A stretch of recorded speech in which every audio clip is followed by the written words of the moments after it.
Good morning. I'm Sherman Stanford, and this is Making Sense of the Chaos.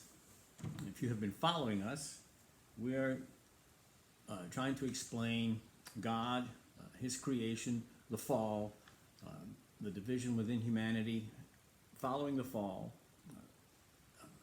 what's going on today, what ideas are contributing to what behaviors, and basically trying to understand the world around us. In order to do so, there are 7 basic principles that we repeat every day, and we're going to do that again now, as a framework for understanding reality. First, God created the cosmos for His glory, not for man's. Second, the jewel of creation is mankind. Third, although in no sense the author of evil, God ordained Adam's fall. Fourth, in Adam, the entire creation fell, not just human beings, all human beings, but all of the physical cosmos as well, the earth and the entire physical cosmos. In fact, Paul in Romans 8 says the creation groans, awaiting its redemption. Fifth, as a result of the fall, God pronounced a curse of enmity between the seed of the woman and the seed of the serpent. The seed of the woman being Jesus Christ initially, and then all of those who were going to be in him as his elect for the remainder of time, and who would spend eternity with him in the consummation after the renewed heaven and earth. And the seed of the serpent, of course, is the remainder of humanity together with Satan and all of his demons. Sixth, this is called the great antithesis. But sixth, all subsequent human social experience is an outworking of this enmity, this antithesis. Seventh, the unregenerate are without excuse. They know God, but they suppress the truth in culpable self-deceit. Okay. Yesterday, we talked about the sin problem. Today, we get to talk about the sin solution, which is a lot better than talking about a problem. Adam's problem after he fell was infinitely more difficult than the problem incurred when one human being sins against another. Let me explain. All relationships have either verticality or horizontality to them. What does that mean? Well, God, as God, is certainly above all of humanity. So there's a vertical relationship that human beings have with God that because God is infinite and we're finite, there is an unbridgeable distance between God and man. And so the only way for man to have contact with God is it has to be initiated by God. Man can't do that. Man can break that relationship by rebelling against him, but he cannot restore the relationship because he lacks the power and the creativeness. He's a creature. He's not a creator. Now, in our relationships with other human beings, even if we're talking about somebody who's the president, it seems that there's a lot of verticality in the president's relationship with any of the citizens because he's way up here and we're way down here. Well, that's true in a sense, but in comparison to the verticality of the relationship that we have with God, it's really much more horizontal because you see, whoever the president may be, he's just a human being as we are. He bears the image of God as we do, and we share much more in common with him than the differences that may exist between us because of his authority over us. So, bearing that in mind, let me explain further. Adam, a finite creature, had destroyed the submissive, obedient, responsive, vertical relationship with God in which he was created. For him to restore the relationship between himself and God would have presumed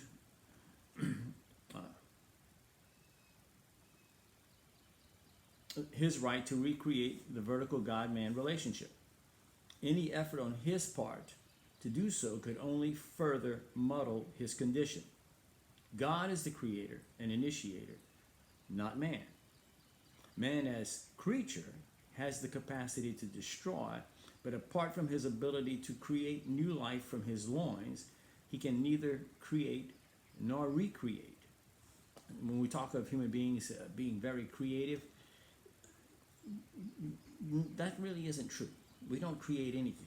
What we do is we move around aspects of God's creation in novel ways that haven't been seen before, that cause other people to see with freshness truths that already exist. And we call that being creative. But the truth is, that's not creativity at all. It might be imaginative, and it might be beautiful, and it might be informative, but it's not creative. God's the creator. He makes out of nothing things. Out of nothing, he makes thing. Think about that. Which creative human being has ever, out of no thing, made thing? No. So the best that human beings can do is to rearrange elements of the creation in pale imitation of their creator. Therefore, once Adam, as humanity's representative, and remember he was, destroyed the creator-creature relationship. Well, let's talk a little bit more about Adam as our representative. In America, we should have some idea of what that means. We vote in representatives who represent us. They go to Louisiana's Baton Rouge to the legislature, or the state capitals, wherever, or they go to Washington, and they come together and they quote unquote make laws. They legislate. And whatever they decide, because they're our representatives, those decisions of theirs bind us for good or ill. Not only do they bind us in the sense of having authority over us, but they bind us in the sense that the ramifications of those decisions don't just fall on the representatives who make the decisions. If they make bad decisions that affect the country in a bad way, it doesn't just affect the representatives who made the bad decisions. You know, right now, our representatives, our governor in this state, together with the federal apparatus, has decided to lock down our economy in order to limit the progress of the coronavirus. Now, whether that's a good or a bad decision, it doesn't just have implications for the people making the decisions. It has implications for all of us. We are bound by those decisions. We are affected by those decisions more than just bound by the authority of the decisions.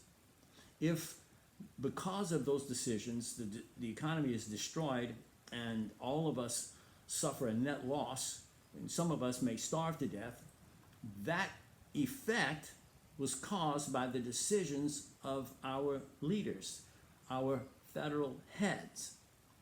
And you say, well, yeah, I understand that. Now, whether it's fair or unfair, it's the way it is.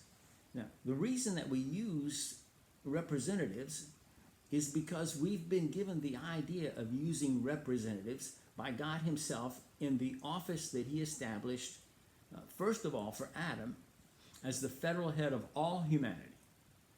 Okay? Adam's actions, for good or ill, affect all of humanity. He fell, so all of humanity fell in him. You say, well, that doesn't seem fair. But it's exactly the same principle as when we send our elected representatives off and tell them, go make laws. Okay? When they fall, when they make mistakes, those laws affect all of us. All of us. We can't escape the effects. In exactly the same way. Perhaps not exactly the same scope, exactly the same extent, but nevertheless the principle remains exactly the same. Not only is that true, but in salvation, Jesus is the federal head of all of his elect. Every one of them gets the benefit of what Jesus did in his active righteousness on earth and in his active righteousness in permitting himself to be crucified, dying on the cross, rising from the dead to pay the price to defeat sin, to defeat death, not only for himself, not only for the Father, but also for his elect, me and you, if you put your faith and trust in Jesus. That is, strictly speaking, not fair either. Why? Because my sins are my sins. And if fair would occur, then I would have to pay for my sins. But since they are an infinite offense against an infinite God, and I'm a finite creature, I don't have the coin to pay for them. Even if I suffer eternal condemnation, that's not adequate to pay for an infinite offense against an infinite God by a finite creature. Therefore, I needed more than that. And so Jesus, as my federal head, taking the place of Adam as my former federal head, is my salvation. So that's the concept of federal headship. You can like it, you can not like it, but it's clearly articulated in Scripture, and we clearly use that as our model in how we govern ourselves and how almost all Western nations are governed. And even those nations who don't elect their own heads, nevertheless, when they have a head, he becomes their federal head, and they are affected by the decisions that he makes for good or ill. In China, though they have sham elections, we all know they don't really elect anybody. Nevertheless, their heads are their federal heads, and the people are affected for good or ill by the decisions of the head. That's just the way it is. That's how God operates. That's how human beings operate, because we're made in his image. Okay, getting back to the text. Therefore, once Adam, as humanity's representative, destroyed the creator-creature relationship, he, together with all of his as yet uncreated progeny, his offspring, not yet born, was powerless to fix the problem. And we're powerless to fix the problem. Doing so required and requires both creative ability and sovereign power, which he and we categorically lack as derived creatures. He became a victim of his own rebellion. Furthermore, for God to have accepted a rebellious Adam would have, in his rebellion, would have destroyed the harmony within God's economy. Sin is an affront to God's holiness, goodness, and justice. All right? How can a holy God, and holy means that he's set apart from evil, how can a God who is set apart from evil ignore evil within his creation? How can a good God ignore evil in his creation? How can a just God, consistent with his own justice, ignore evil within his own creation? Overlooking it is an impossibility for him. Understanding these 2 points is crucial to understanding why the world is as it is. You may ask, why can God not simply forgive sins without requiring the blood sacrifice of his Son on the cross? I mean, he's God. Why couldn't he just forgive sins? The question has a superficial, spurious plausibility. One of the things, however, that God cannot do is act contrary to his own nature. He cannot be holy, good, and just and ignore evil. He cannot do that. He would violate his holiness, his goodness, and his justice. Okay? Consider the goodness of a human judge who simply released convicted criminals back into society without requiring that they pay the just penalty for their offenses. Will anyone feel safe in a world where criminals are given carte blanche to return to the world to commit crimes against its loved ones, having paid no price for previous offenses? Would you consider the judge who did so a just judge, or even a good man? I don't think you would. I know I wouldn't. Furthermore, in envisioning an Edenic world wherein you are sovereign, you're God, would you tolerate willful rebellion against you, against your rule? Well, let's think. When people treat you badly, you say, oh, well, it's no big deal. I forgive them and I love them anyway. I'm going to overlook this offense. They don't even have to say, please forgive me, I sinned against you. I'll just overlook it. I'll just let them be what they want to be, and I'll just love them with this enveloping, pervasive, non-judgmental, perfect love. This, what do they call it? Unconditional love. No conditions whatsoever. That sounds good, except that's not true. You wouldn't do that.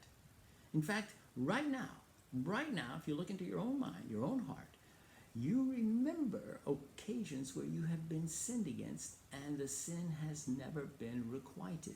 There has been no justice. The person sinning against you has never said, oh, please forgive me, I was wrong. So the sin still, like a canker, gnaws at your heart. Bitterness wants to grow up in you. Why? Because you're made in the image of God.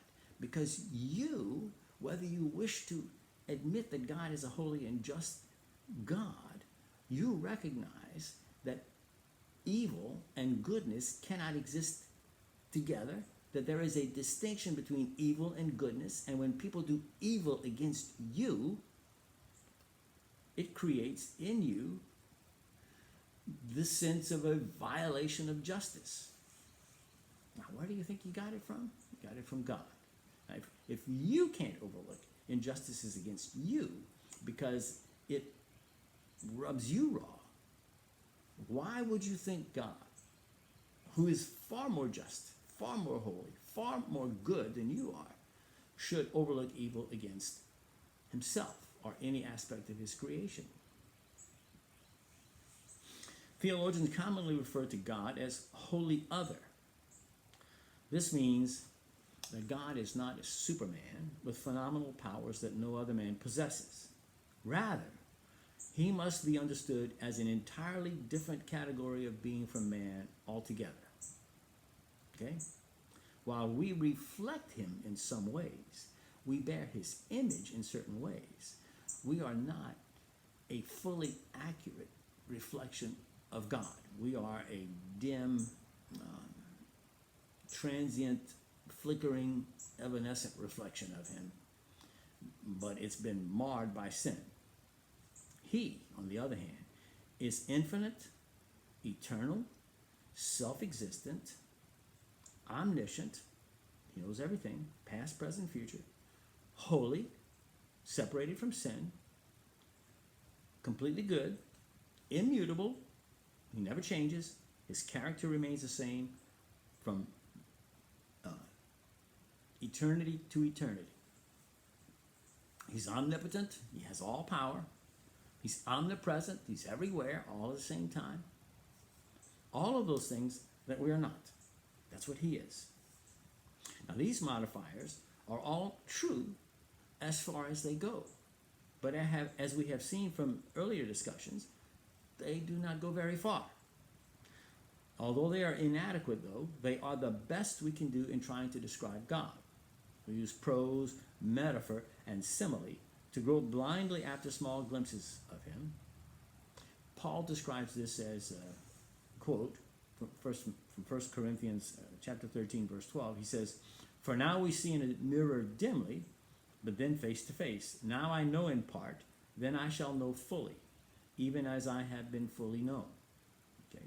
We don't know God very well, but we'll know him far better. We'll know him as we are known when we meet him after we die. Oh, no one wants to die. Ah, well, then no one wants to meet him. Ah, maybe so. God, in his word, tells us we are made in his image. Explication of the meaning content of that statement is found in the rest of the Bible. What does it mean to be made in his image? Clearly, since he is creator and we are creatures, Our image bearing can be no more than pale imitation. Once again, it is true as far as it goes that we are image bearers, but following the fall of man, the truth about our bearing God's image does not go very far ethically. It didn't go far at all. It does not take much imagination to understand that we can find no relationship on earth that approaches our relationship with God. The awe we might feel in meeting the President of the United States dims in comparison to a meeting with the thrice holy God. All the collective power of man, of all of mankind, every government on earth, every man on earth, all the power that we have, all the intelligence that we have, okay, dims in comparison to God's power. So he says it's nothing balanced against God's power. It's mere dust in the scales. He created us and sustains us moment by moment. It's not only that he has the right to set the terms of the God-human relationship. It is unthinkable that there could be any other terms acceptable to him than his own. I mean, really, think about it. We as his creatures, finite, not only finite, but fallen, sinful, nasty, cosmic rebels, God haters, God deniers, that we should be able to set the terms of our relationship with God? That's a plausible scenario? Does anybody think that makes any sense? Does anybody think that God is okay with that? I mean, listen, if there is a God, and if he created everything, including you, how can he not also have the right, the inescapable, the unavoidable right to set the terms of his relationship with you? If you make mud pies, do those mud pies have the right to establish the relationship that you'll have with them? If you make little stick figure men and you decide that you're going to put, you make 10 of them, you're going to put 5 of them over your mantle, and you're going to admire them every day, and you're going to show them to all your friends, and they're going to tell you what a wonderful stick figure maker you are. And the other 5, you're going to burn up. Why? Because you just feel like it. Do you have the right to do that? Well, of course you do. They're your constructs. They're your creatures. You made them. What are we in comparison to God? We're his creatures. He made us. He has the perfect right to do with us as he wills, according to his character. We're not only creatures, but we're cosmic rebels, God haters, God deniers, self-deceived God deniers. But as unregenerate, that's what we are. Now, what does God owe us according to his own character? What does a holy and just God owe to sinners? He owes justice. And what is justice for sin against an infinite, holy, just God? Well, it's eternal estrangement from that God and eternal consequences of whatever kind the Creator desires. That's up to him, entirely up to him. Eternal punishment in hell, if he so decrees, that's up to him. But he cannot overlook the offense. He must pay for the offense. It must be paid for by somebody. It's like debt, okay? When a debt is owed, it's always paid. Every debt is always paid. You say, well, no. People have owed me and they haven't paid me. That's right. They haven't paid you. You've paid you. How's that? Well, you absorbed the debt. You took the debt on yourself. The debt didn't disappear, okay? You wiped it out. You wiped it out. It didn't wipe itself out. You did. Or they paid you back. Or some third party paid you for the debt. But all debt is paid. Okay? That's the nature of justice. And justice is inescapable because this is God's creation and He's a just God. Any inversion of the vertical relationship that man has with God, which in any way deprecates or lowers God's ascendant position, His position up here as creator, and ameliorates man's inferior position down here. There we have it. You see, God's up here, we're down here. Is an impossible, destructive perversion of that relationship because it is entirely grounded on a lie, a willful misapprehension of reality, whether it's in self-deceit or whether it's conscious, open, and knowing. It doesn't really matter. The universe, and man especially, was created to reflect goodness, truth, and beauty as a totality. Falseness can't abide acceptably, harmoniously, in a creation of goodness, truth, and beauty because it is neither good, nor true, nor beautiful. Falseness creates a discordance which cannot be permitted by the Creator God of peace and harmony without destroying the peace and harmony, the very purpose of God in creation, even, which is glorifying Himself. An illustration may be helpful. I wrote this book on a laptop, and here it is on my lap. I did not invent the laptop, and apart from very basic ability to use the word processor function, I know practically nothing about it. And Bill over there, he can vouch for that. Is that not true, Bill? Do I know very much about computers? Oh, I think you're like Mr. Bill Gates there. Oh yeah, Yeah. for sure. I know I can type now. I can use the word processor because it's a physical thing. I'm good at that. But beyond that, not very. However, one or more human beings did invent it. I think it was Mr. Dell. I think he's a farmer in the Dell. Oh, my weak efforts at humor. Assuming these guys created it perfectly, it will respond to their commands faithfully.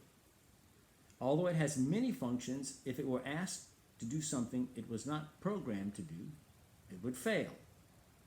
However, only in a computer designer's nightmare could we expect to encounter a willfully defiant computer. Intentional, willful defiance by a created thing toward its creator is an utterly unacceptable category of behavior that cannot be tolerated by the creator. In fact, dystopia books and movies sometimes play with this theme, and the rebellion of the creature is invariably the element that shatters the human creator's relationship with its creation. Think about Frankenstein. What was that all about? Frankenstein, by the way, wasn't the name of the monster. It was Dr. Frankenstein who put pieces together of dead bodies and brought it back to life using electricity, apparently. I mean, it was the latest thing in the 1800s when 1830s or 40s when Mary Shelley wrote the novel. But it plays with this theme. Since we are made in the image of God, and you remember what did Dr. Frankenstein have to do? He had to kill his creature. And that image, although marred, remains despite the fall. We can accurately mirror the vertical creator-creature distinction once we are reconciled to our Creator on His terms. Just as rebellion by the created being destroys the human creator's relationship with his creatures, rebellion by God's creatures against Him utterly destroys the vertical creator-creature relationship between Him and His rebelling creatures. By the way, another example of the creator-creature rebellion, if you've ever seen the movie 2001: A Space Odyssey, the the computer that ran the space unit took over, and that was the theme of the movie. What was How? how? That's right. How? Yeah. And it the way human beings treat that is you have to destroy the rebelling creature. God does the same. Why do you think we do that? Why do you think we feel the need to do that? Because we're made in His image. We mirror Him, even when we're denying Him. There are essential ways in which we mirror Him. It's so perverse for us to try to deny God's existence. We have to sit in His lap in order to slap His face. I mean, we have to presume His existence to deny His existence. Anyway, we'll continue with this tomorrow, and we will get to the sin solution. We're explaining the implications of the sin problem in order to set up what the solution has to look like. But we'll talk about that tomorrow. I hope you have a great day, and keep all them coronaviruses at bay. Step on them, whatever you need to do. God bless you.